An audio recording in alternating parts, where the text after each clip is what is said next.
People head to warmer weather, sunny skies, blue oceans. Take me there right now. It sounds great. Well, it's also very important, though, to know the dangers. It might look beautiful, but there's a lot of danger as you head to the beach, and we want to make sure that you are safe and ready to go.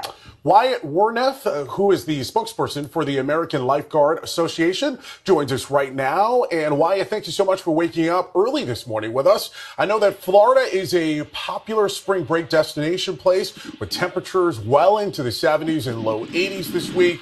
And there is a possibility for some heat-related illnesses as well as some sunburn. So what are some heat-related illnesses that we could potentially see, and how can folks protect themselves? Well, good morning from windy Cocoa Beach, sunrise. And yes, heat exhaustion is a very serious issue here on the beach. And we try to tell people, hydrate the night before.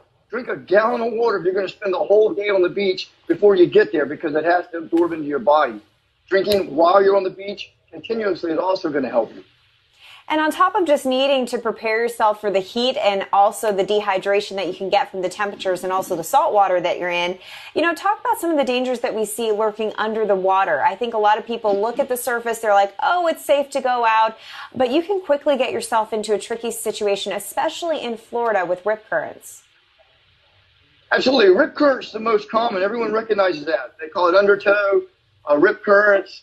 And that is something that we always recognize, and that is very dangerous. Something else that people overlook is the fact that it's shallow and they dive into the water and they have neck and head injuries from hitting the bottom. So you have to look out for that as well. In fact, today here in Cocoa Beach, we have a recipe for rip currents, which is the onshore wind, which we're having right now, very strong, and an outgoing tide. And where there's a shallow area on both sides and the deep area is the rip current. And that's where people like to try to dive sometimes, and they hit that sandbar. So you have to be careful to go into the water and be aware that it's very hazardous.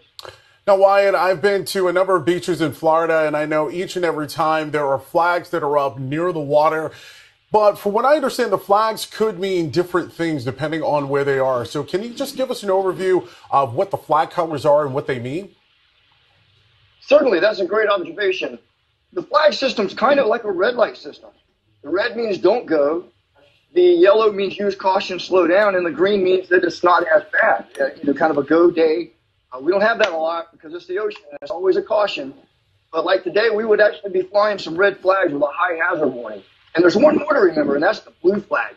And the blue flag means that there's marine life active, perhaps sharks or even jellyfish. Oh, those jellyfish, they'll get you every time. My goodness. Well, Wyatt Warneth, we appreciate your time, spokesperson for the American Lifeguard Association. As we close things out, we always want to say, swim at a guarded beach. We appreciate your time, sir.